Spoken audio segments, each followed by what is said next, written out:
Alright, so for today's review, we're going to be taking a look at the Sword Peterbilt 357 with the East Genesis dump body in 150 scale. This model was produced by Sword, and I believe it can still be purchased through DHS. I believe they retail for $199, so about $200 for the truck. I picked mine up at the open house, at the DHS open house, for $150. They had them on sale. I believe the original retail price of the model was $189, so it did go up $10 in price, or however you want to look at it, $10 to $15 in price. But overall, it's a nice model, and let's jump into this review and show you some of the details. So starting off with here on the cab, you can see you do have a nice Peterbilt logo right there, which is nice. You do have another specifications or warning decal right there. And then you do have some holes for your mirrors. The one thing I don't put on any of my models are the mirrors.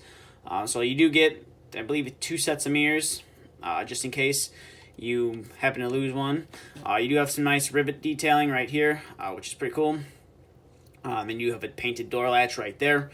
You got some running lights right here, and you got a simulated hood, the latch to keep the hood closed. This little part right here is removable.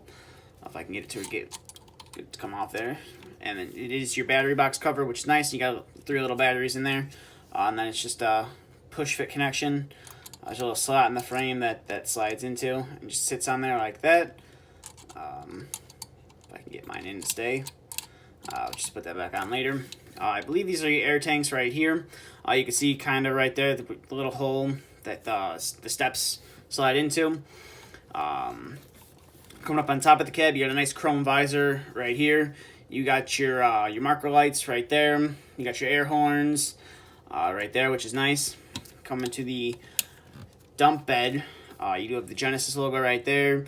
You got some warning decals right there, and I believe this is a specification of how much weight you can put in here right there. You do have a ladder that is part of the casting, which is nice.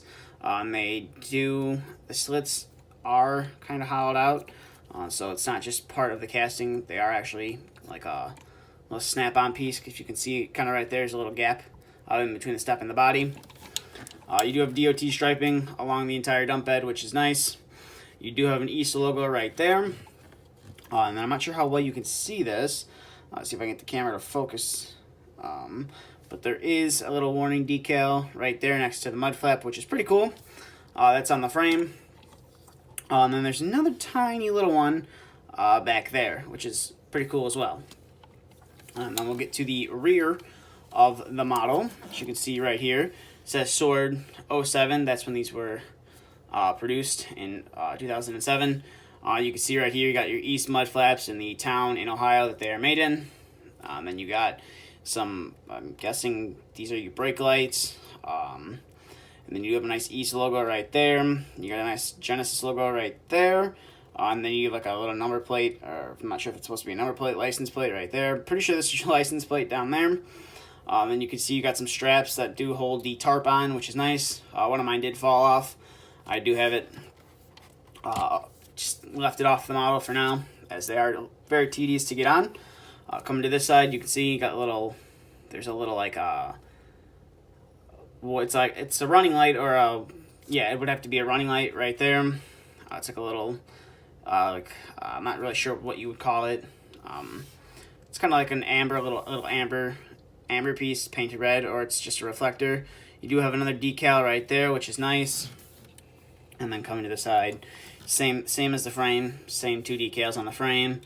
You got Genesis logo right there and your East logo right there. And then coming to the front of the model, you can see you do have a nice Peterbilt logo right there, and your grille on the model is etched through, which is nice. Then you got some headlights and your turn signals right there, and then you do have a nice bumper right there. So that's kind of it for the small little details and stuff like that. So we can get to some of the functionality of the model now. So you do have notch steering, which is nice. Your hood does open, and there's a fairly detailed engine in there, which is nice. The hood, I like how far the hood opens on this model, so you could pose it like having a mechanic work on it or something, which is nice, and then just closes shut. And then you do They have some opening doors on the model. If I can get these ones open. There you go. Do have some opening doors, and you do have quite a nice detailed interior. You can kind of see that there's a steering wheel. You got your seat that I believe does have air ride suspension, possibly. I'm not sure. And you just got everything that should be in the cab, which is nice. Both doors do open, which is nice. Zoom back out here. Dump bed. Dumps a pretty great angle, as you can see right there. Kind of comes out of the frame. Another thing to note about these 357s is this axle right here is a lift axle, so you can pose it in the up or down position. I believe it's in the up position right now because the wheels are spinning freely. So all you have to do is push it up just a little bit and move the little tabs over to put the drop axle back down. But there is the dump angle, which is nice. And the model does have suspension, like most of the Sword models do. The cylinder on here is fairly smooth as well. Coming to the rear of the model, your door does open, which is nice. So you can dump. So you can pose the model dumping if you'd like. If you had a paver, or if you're just looking to have like have it on like a pile of like dirt or something like that, you could have it dumping it out, which is nice. Another thing about these East dump trailers is probably not gonna be able to show it to you on this one because the tarp and everything's on there, but you do have like pretty cool little hinge right here. So if you knock one of the pins out, the door will swing open, which is nice. You just got to put a little pin right there, so the door will swing open sideways, which is pretty cool. But overall, this is it's a pretty nice model. Let's see if I can get this little piece back on. It's a pretty nice model. Like I said, DHS Diecast does still have quite a few of them on hand. I believe they have yellow. I think they may have red. They have white, and then I believe they have a company. I'm not sure on what company it is, but I know that they have at least 4 versions in stock. I believe they're all $200 as well. So if you're looking for a nice dump truck and you don't really want one of the first gear ones, you want one with a little more detail, this one's going to come with a bit of a higher price tag, but the detail is there, which is nice. I'd highly recommend picking one of these up. So that's just going to do it for this review, so thank you for watching. If you'd like to see a review of anything, feel free to let me know if it hasn't been reviewed already. And if you'd like to follow my social media, both links are in the description. And thank you for watching, and stay tuned for the next video to be uploaded.